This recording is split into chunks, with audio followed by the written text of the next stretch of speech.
Bonjour tout le monde, aujourd'hui petite vidéo pour soulever un point important en prise de parole. Je vois souvent, j'entends souvent dire, de toute bonne volonté, qu'il faut sourire quand on parle. Parce qu'effectivement, si on fait la gueule, ça va s'entendre. Et j'ai envie de dire oui, mais sourire comment? Si vous souriez comme ça, c'est-à-dire un sourire artificiel où vous vous obligez à étendre les commissures vers les extérieurs, ça va crisper votre voix et ça va nuire à votre articulation. C'est un des trucs qu'on apprend quand on commence à travailler sur l'addiction et notamment sur les voyelles, c'est que contrairement à ce qu'on croit, un i se prononce bien i et non jamais i. Parce que ça, c'est moche déjà si on force dessus. On ne peut pas le faire varier et on ne peut pas ouvrir la mâchoire pour faire une caisse de résonance pour le son. I, moche.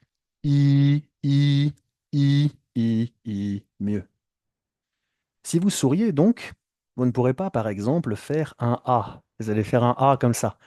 Vous ne pourrez pas faire un A qui oblige de faire tomber le menton et d'enlever le sourire. Donc, mon conseil, souriez oui, mais avec les yeux, avant tout. Souriez sans les yeux, haussez les sourcils ensuite, arrêtez de sourire. Là, vous avez ce que j'appelle la tête de mannequin. Pas pour moi, hein, pensez à quelqu'un qui soit vraiment mannequin. Mais le hausser les sourcils sans sourire va ouvrir le visage et donc les résonateurs du haut. Et une fois que vous êtes là, il faut avoir la volonté d'être chaleureux, c'est ce que j'appelle sourire avec les yeux. Je vais vous faire un petit exemple, la même phrase très courte. Sourire avec la bouche donc déformée, ce qu'il faut éviter, pas de sourire du tout, ce qu'il faut éviter aussi, et sourire avec les yeux, ce qui va être un peu mieux, un peu plus sympathique, un peu plus chaleureux. Bon, je prends une phrase d'un bouquin que je suis en train de mettre en audio pour un client. C'est Alexandre Vialat, La maison du joueur de flûte. Très bon bouquin, je vous recommande d'ailleurs. On va prendre la phrase. C'est dans ce couloir une nuit que j'ai rencontré la dame blonde. Pourquoi pas?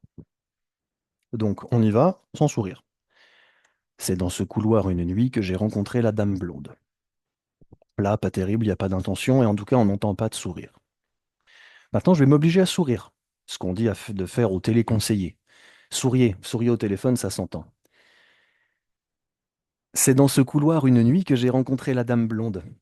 On entend bien un sourire, mais on entend une montée et un peu une crispation de pub Colgate un peu cliché. C'est pas terrible, terrible.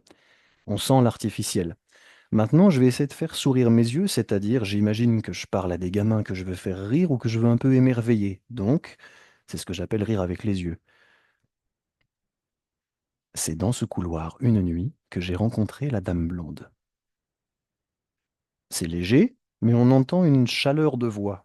C'est ça, sourire avec les yeux. C'est provoquer une chaleur de voix. Ça n'est pas sourire à des gens à qui vous n'avez aucune raison de sourire. Vous allez tout de suite vous faire de toute façon caler comme un vendeur artificiel dont on va se méfier, parce qu'on va voir que ce sourire ne vient pas d'une jovialité authentique, mais d'une volonté de vous prendre de l'argent, de toute façon. Parce que pour qu'il y ait jovialité authentique entre deux personnes, il faut qu'il y ait relation amicale, préalablement construite et réussie dans l'amitié minimale entre deux personnes. Donc vous pouvez indiquer avec les yeux une volonté de devenir ami, entre guillemets, en tout cas de créer le terrain de l'amitié, mais si vous souriez en forçant la bouche, vous allez passer pour un vendeur au mauvais sens du terme. Donc, mon conseil, c'est de ne pas faire ça. Voilà. À bientôt pour d'autres tips sur la voix. C'est Alex, j'ai créé Lego Voce. Vous pouvez retrouver mon site sur legovoce.com. Je suis prof de voix et si vous voulez améliorer la vôtre, n'hésitez pas à me contacter. À la prochaine.